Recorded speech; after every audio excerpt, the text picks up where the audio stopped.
Dear Kuya Poy, ako po si Ivan, 28 years old mula dito sa Malabon.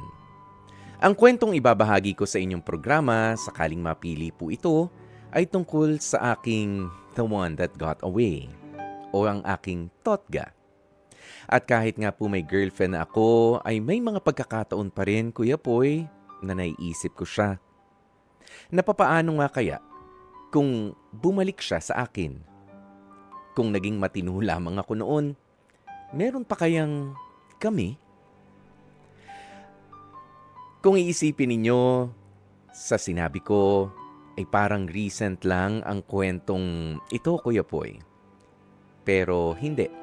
Halos isang dekada na rin simula nang magkahiwalay kami ng ex-jowa ko na si Cindy.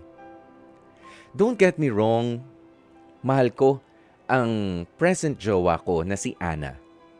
May mga pagkakataon lang naman na naiisip ko ang ex-jowa ko at alam kong mali ito pero hindi nyo rin naman po ako masisisi dahil iba lang talaga ang iniwang epekto sa akin ni Cindy. Sa totoo lang, Kuya Poy, naiisip ko na rin ang mag-settle kasama ang current jowa ko na si Ana pero nababagabag pa rin ang damdamin ko sa tuwing sumasagi sa isipan ko si Cindy. Aminado akong malaki ang kasalanan ko sa kanya kaya siguro hindi rin dahil yan sa hindi ko pagiging mabuting partner sa kanya noon. Kaya nga hanggang ngayon ay hindi pa rin ako makaget over sa kanya. Hindi ko naman babalikan si Cindy. At hindi ko rin naman iiwanang luhaan si Ana. Sadyang hindi lang ako mapakali sa tuwing naiisip ko ang aking ex-girlfriend. Alam kong mali ito at dapat ay tinapos ko na ito noon pa man. Kaya umaasa po ako na sana ay mabigyang linaw po ninyo ang suliraning kinakaharap ko ngayon.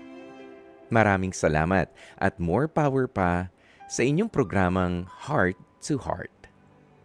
Hanggang dito na lamang ang aking kwento. Lubos na gumagalang, Ivan. Ivan! Alam mo, sabi mo sa amin ha, wala ka namang balak pa na balikan itong si Cindy at hindi naman talaga natin sigurado na pwede pa pababalikin ka nitong si Cindy at hindi mo rin gusto naman na iwanan pang luhaan itong si Ana, ang iyong present, ang iyong current girlfriend. Okay? Sabi mo meron ka na ring plano na mag-settle kasama itong si Ana. Sa ngayon, please, i-clear mo na ang isipan mo. Alam mo kung ano ang pinakamagandang bawi para kay Cindy, kahit pa nga hindi niya malaman ang ginagawa mo, o yung mga pagbabago na natutunan mo sa relationship ninyong dalawa. Sabi mo nga kasi hindi naging maganda ang hiwalayan ninyo, di ba, ni Cindy. Gusto kong sabihin sa'yo na kahit pa nga may sumunod kay Cindy na iba, lahat yan ay espesyal. Kaya nga, lahat na naging girlfriend natin espesyal kasi nga sila yung mga nag-iisang, nung mga oras na yon, nung mga panahon na yon, sila yung pinili mo sa dami ng iba mo mga kakilala, mga kaibigan na makarelasyon at pinlano na makasama ng mas matagal.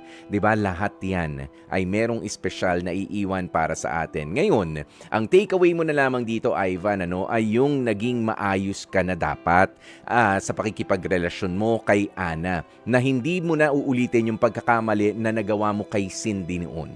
Totoo na hindi na natin maibabalik yung kahapon at totoo rin na minsan kailangan na nating hayaan at pabayaan si tadhana, si kapalaran na siya na lang ang gumawa ng paraan in due time. Kung magkita man kayo ni Cindy, yung makita niya siguro na maayos ka ng karelasyon, hindi na katulad dati, yun na. Yung closure na hinahanap mo. Alam mo, ang daming mga napapahamak nang dahil sa closure na yan, ha? Yung iba ay namamali yung pagkakaunawa, yung iba nagkakabalikan, nagkakasala patuloy sila.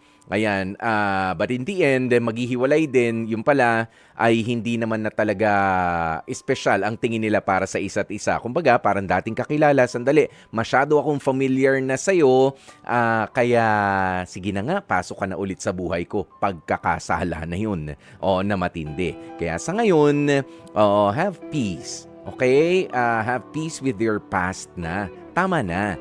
Nangyari na ang mga dapat mangyari at ang mga hindi rin dapat mangyari, ganyan ay wag na nating lapitan pa. Yan.